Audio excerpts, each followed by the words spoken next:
Мојот син не знае за омраза и нема проблем со ничија националност. Воспитан е да ги почитува подеднакво сите луѓе без оглед на вера и нација, вели таткото на Илија Спасески, единствениот приведен во инцидентот со Христијан Пендиков. Иако не сакаше да зборува пред камера, во телефонскиот разговор ни раскажа дека пред 14 години, кога потона бродот со бугарски туристи, помагале да се спасат што повеќе животи. Јас и мојот син стигнавме први. Спасивме 2 жени и со наш автомобил ги однесовме во болница, зашто од сите страни добивавме пофалби во знак на благодарност.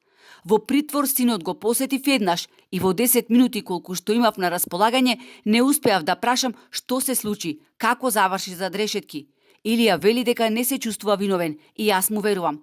Тој од секогаш се занимавал со спорт, во последно време со боречки вештини, но тој е мирен и тврдам дека не би посегнал по опојни дроги. Вели неговиот родител, кому се уште не му е јасно што се случува, коментирајќи ги гласините дека причина за тепачката е нерасчистен долг поврзан со продажба на дрога. Го прашавме дали знае која била причината за инцидентот, дали го знае Пендиков или останатите двајца кои се споменуваа како учесници во инцидентот, дали некогаш доаѓале во неговиот дом. Никогаш вели не сум чул за нив, нити сум ги видел. 25 годишникот, кој го извлече најдебелиот крај, 2 години работи како професор по физичко воспитување во основно училиште во Охрид.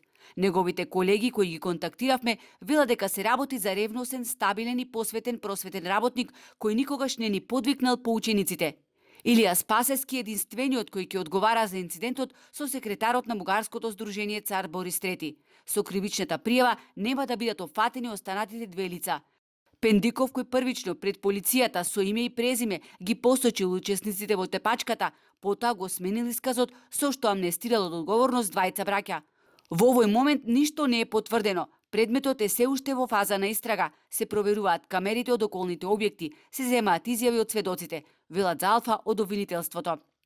Основното јавно обвинителство Охрид донесе наредба за спроведување истражна постапка против едно лице за кривично дело тешка телесна повреда според член 131 став 3 од Кривичниот законник. Во исто време се преземаат интензивни действија за целосно испитување на настанот и за идентификација на други евентуални сторители.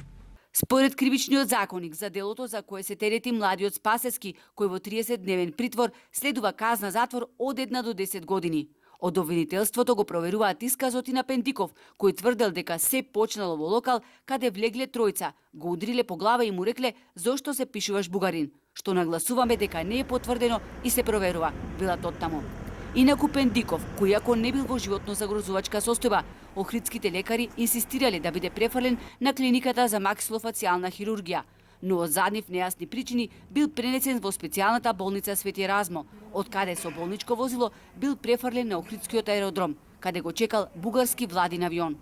Додека траеле подготовките за транспорт, Пендиков бил фотографиран од тројца фотографи кои дошле со бугарскиот авион. Фотосесијата се одвивала на аеродромската писта.